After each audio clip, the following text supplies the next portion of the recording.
Hey loves, welcome or welcome back to my channel. It's your favorite low vision friend Kay back with another video. Now if you do hear any background noise, I'm washing clothes, so just disregard that. And you can already tell by the title,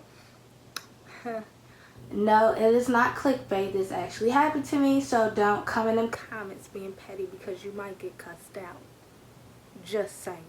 Or you might get deleted because I'm trying not to cuss people out. I'm trying to be better. So I just wanted to make this video and mostly give y'all a deeper, a little bit of a deeper window to getting to know me.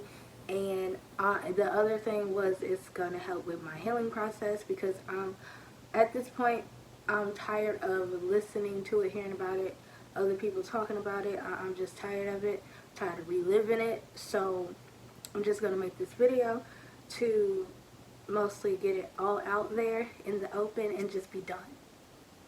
Mostly. Now, I'm going to try my hardest not to be emotional. I really am. So bear with me. But I'm basically going to break it down in like 3 parts. Before this happened, when it happened, and the aftermath behind it.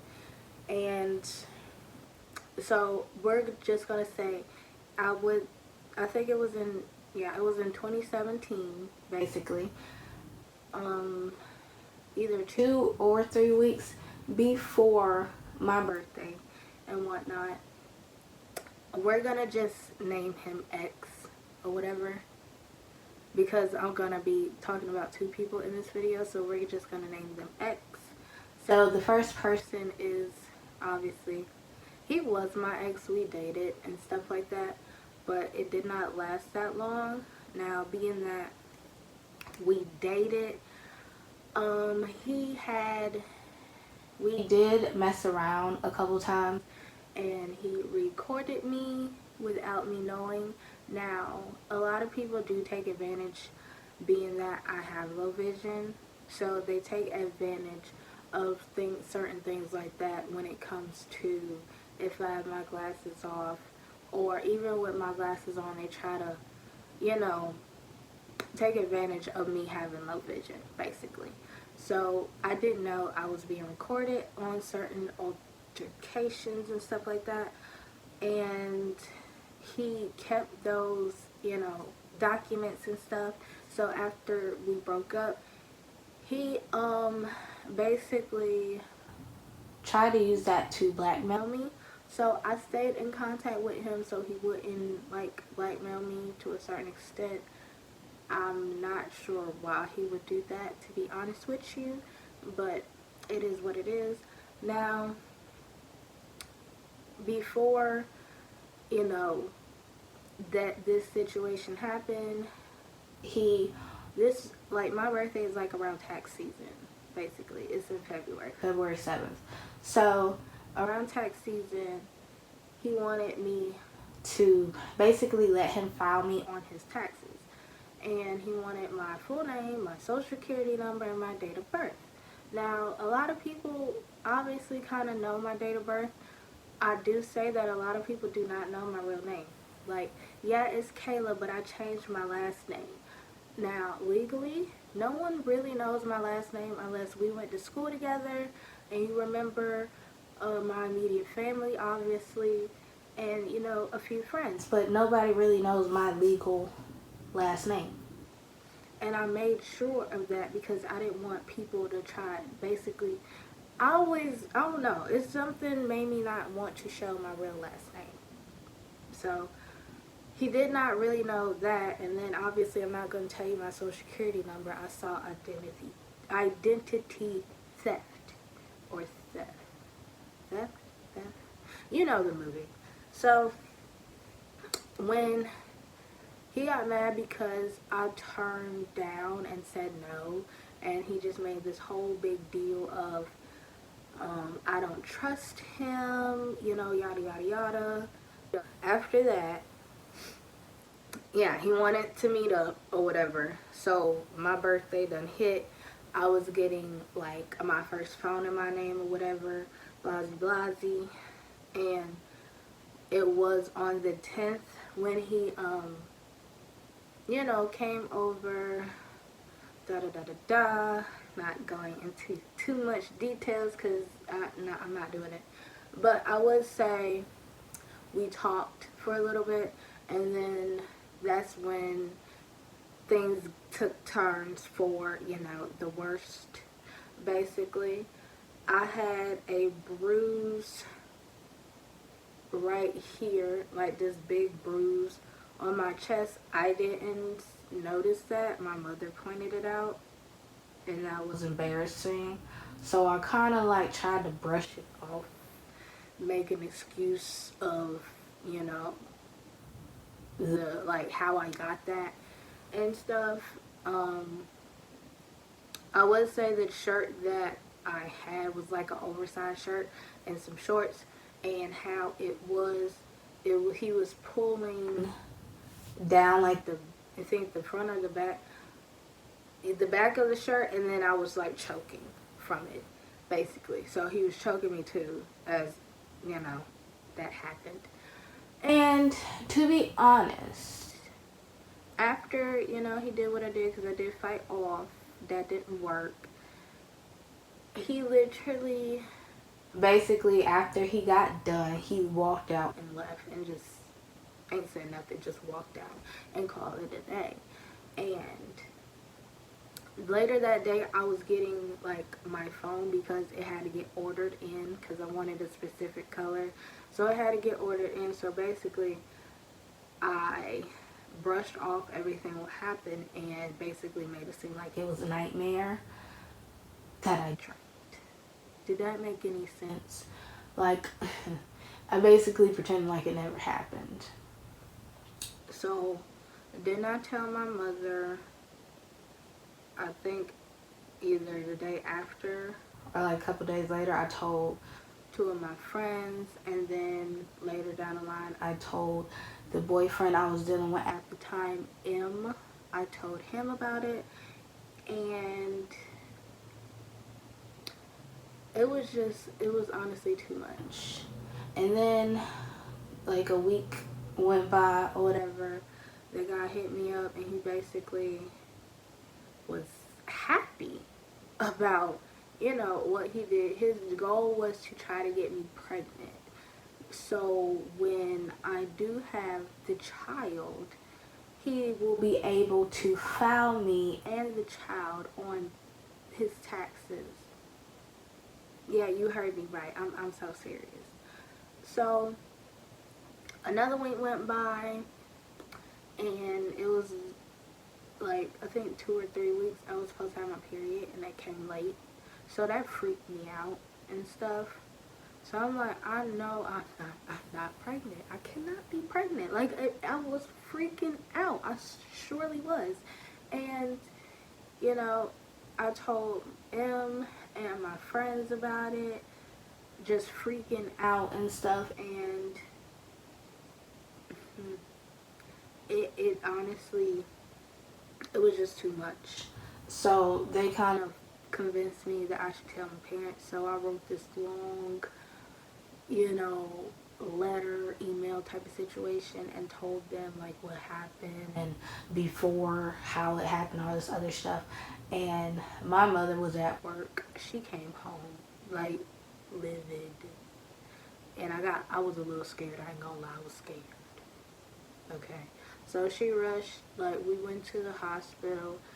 They was gonna do a rape kit, but being that it was already like weeks ago, it wouldn't have been effective. And I had took pregnancy tests.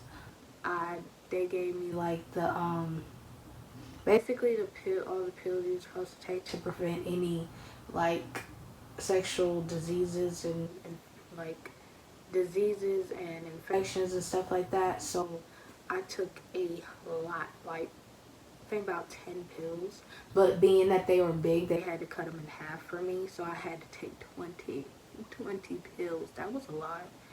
And oh Lord. Okay, so after that, they was telling me that I'm not pregnant. Everything came back okay, all this stuff there. And then what made me mad and pissed me off, my period came the next day. I'm so serious. It came the next day and I was pissed. But after we came back from the hospital and stuff, it was late. Like, I think 11, almost 12 o'clock at night. My mother took me to the police station. I was surprised. I didn't think that somebody was gonna come, but we went to the police station. A cop came or whatever. He took like the statement, and we pressed charges and stuff like that. And I guess I don't know if I had an allergic reaction to one of those medications that I took, but I was not. I was throwing up. I was throwing up. It was bad. It was bad. So then after he took like my statement and all that, I went home, and then I think he told me that not the sheriff. Why did I say the sheriff? Basically, the cop that was going to be on my case was going to reach out to me. I think she reached out to me like a day or two later. It was pretty quick.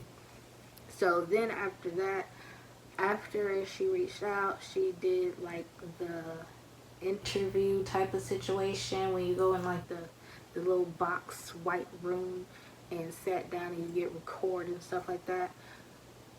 They did that, and then I had like screenshots and proofs of like him messaging me, because one minute he'll confess and then he'll blame me, and the next minute he'll confess and then he'll blame me. It was too much. And then he'll use like fake accounts, like make fake accounts to talk to me or whatever. So it was just too much, because I was on KIK. He will message me on that, and then he I guess found my parents on Instagram and sent my dad and my mom stuff. Yeah, I'm so serious. And he basically sent the stuff that he recorded without me knowing. He basically sent that to my parents. You heard me right. And it was just so much. So they confiscated my phone, not the new one, like the old one, because that's what I was, the proof was that in that phone. And I would say that by then it's March, okay? So in March, he was, still trying to contact me or whatever, and he popped up, right? And they told me if he pops up to, they didn't want me to text him, talk to him, none of that. But he popped up at my house, and I did do what the officer said, to call 911, all this other stuff. Like, literally, at the time, the police station was, like, up the street, probably less than a mile away from my house. And they did not even get there in time to catch him. And he was there for at least 10 to 15 minutes. Okay. So they waited too long to get him. And after like another week or two went by, she wanted me to come in and answer a few more questions. Now, I gave her like his social medias and stuff. I showed her pictures of this boy. She went through text messages and stuff like that. And basically, being that I talk to older guys, I'm attracted to older guys, right? So I was talking to older guys in that phone. So being that she seen that, she was like, me and my dad doesn't have a good relationship, and we have a rocky relationship. So I'm trying to find a father figure in these older guys. And that's why I'm attracted and talk to older guys. It took everything in me not to come across that table and punch her in the face. literally. Like, the reason why I'm attracted to older guys, because my grandparents was like my ideal couple. Like, they were my inspiration with relationships and marriage and stuff like that. My grandpa was 29 when he met my grandma, and she was 17, and they was together till death do us apart. She passed away in his arms. That was the ideal relationship that I envied. So that's why I liked older guys. And for the fact that she said that pissed me off. Like, I wanted to literally punch her in the face. And then she said, right, because, my mother and I told them that I had vision problems. Okay. So she showed me some guy mugshot or whatever, and she was like, is this the guy? And I'm like, no, that's not him. Are you sure? Yes, I'm sure. But can you see it correctly? Can you see that? If I say that it's not the person, it's not the person. Like, don't try to use my vision against me. Even though I can't see that good, I'm not stupid. I can tell different things without my vision. Like, the person she showed me was chubby. The person that did that crap was skinny. The person that she showed me was very, very light skinned, like light skin. He light skinned, but he's in the middle from light and brown skin. He's like right there. So,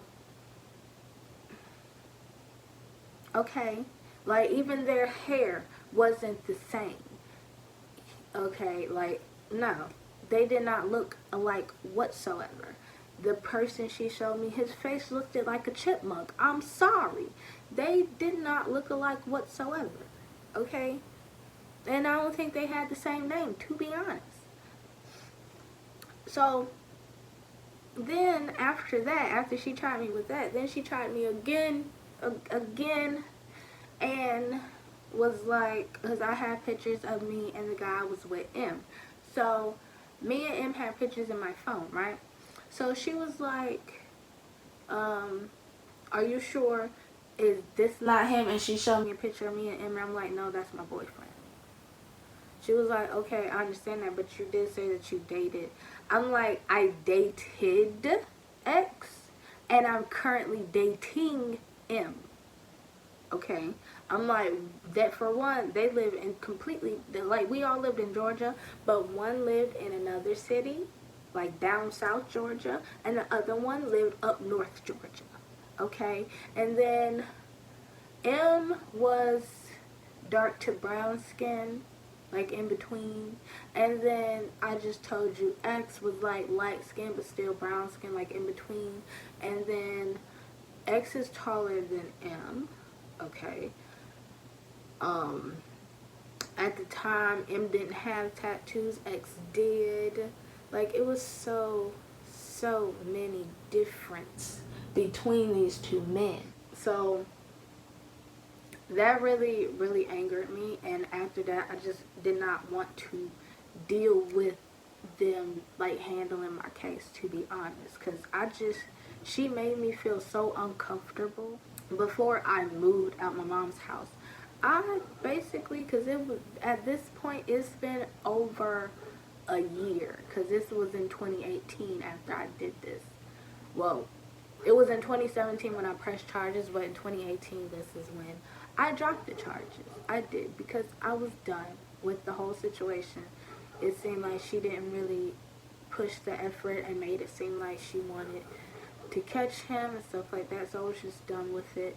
I did not want, like, by now, like 2-3 like years later, to have to relive this moment because y'all finally want to catch him. I did not want to do that. I really did not, because I just didn't want to do that, because I didn't want to end up being healed and then you reopen that wound. I did not want to go through that. So after this, I did drop charges before I moved out of my mom's house. Okay. Now, the aftermath, after that was part of it. The other portion of the aftermath was when I went to counseling. Now, I did go to counseling for this. police station and the hospital recommended me to.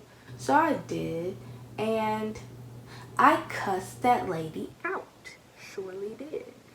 Now, I'm gonna tell you why. I'm gonna tell you why. So, the first meeting was, I guess, about me, like her getting to know me. I took like a bunch of stupid questionnaires.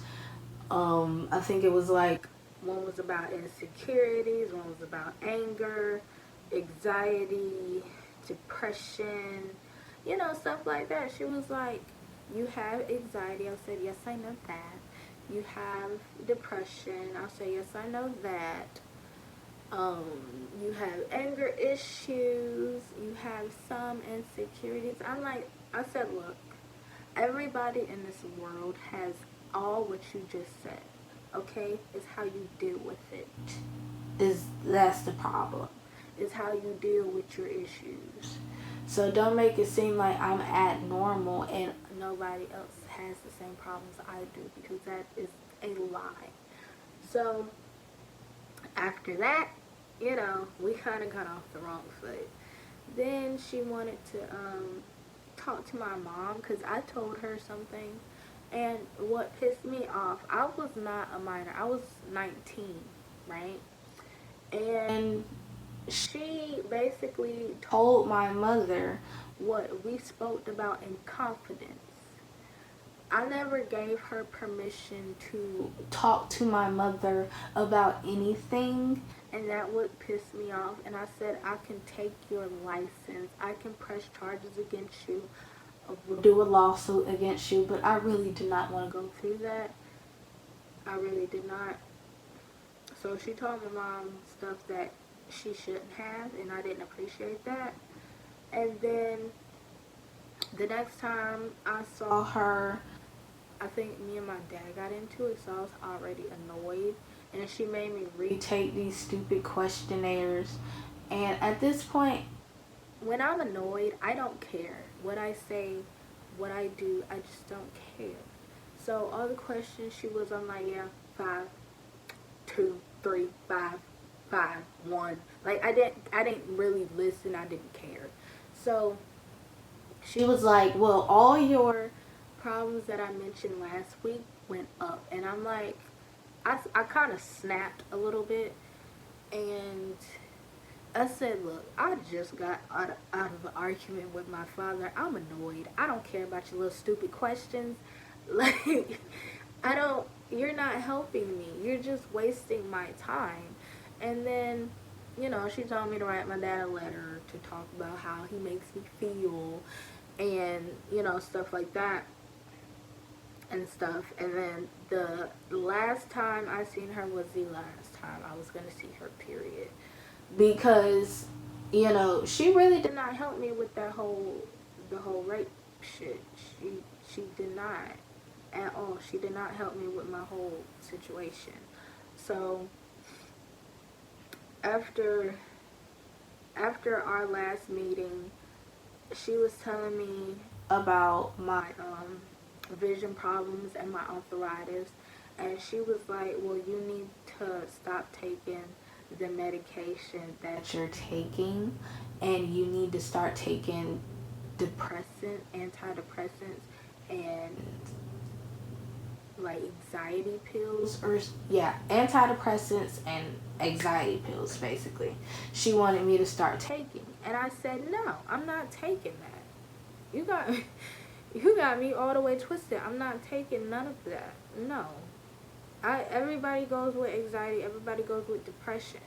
It's different if I'm honestly trying to kill myself or I'm risking harm to people with my problems, but I'm not doing that. Okay, so I'm not taking that. So at this point, she was, I guess, fed up with me, and she was like, well, if you don't want to take any of the things that I'm prescribing to you, then I no longer will see you as a patient. And I'm like, okay, bet. Walked out. Like, you wasn't helping me anyways. All you do was wasting my time, wasting my money, and you didn't even help me from the root of what the intention of me coming to you in the first place was. So hopefully this, you know, would help somebody, hopefully. And I would say don't be like me. Do not open up. Do not tell nobody. Just be honest and tell people, because you know they're gonna help you. But I have a personal issue with opening up to people. That's just me. Okay. So, you know, like, share, subscribe, and you know, follow me on Instagram at naturalbeautykate, and I'll see y'all in my next video. Bye, loves.